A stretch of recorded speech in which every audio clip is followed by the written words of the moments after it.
All right, now we are going over how to do a bent over dumbbell row. Now this is a great exercise not only for overall back development, but for building a nice thick back. Regardless if you're a man, a woman, if you're going for weight loss, muscle or weight gain, great exercise for building definition, strength, and again, overall development in the back muscles with emphasis on the lats. Now, you're obviously gonna need a dumbbell for this exercise. You're gonna wanna have a nice solid base, having one foot in front of the other, right? You're gonna grab the dumbbell. Preferably you do this on an incline bench, something that you can lean forward and rest on as you perform this movement.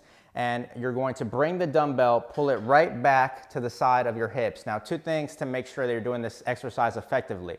Number one, you want to make sure that you have a slight curvature in your back. I see a lot of people in the gym that they're slouched over lifting the dumbbell, right? You want to make sure that your chest is up. I keep my head up to kind of help maintain that curvature in the back, chest up, bringing the dumbbell right to the side, right? So make sure that you have that nice curvature in your back. Number two, you want to make sure that you're bringing the dumbbell right to the side of the hip. You do not want to hang the dumbbell and bring it straight up, right? You want to make sure that you're slowly contracting the lat and bring the dumbbell right to the side of your hip. That is how you effectively do a bent over dumbbell row.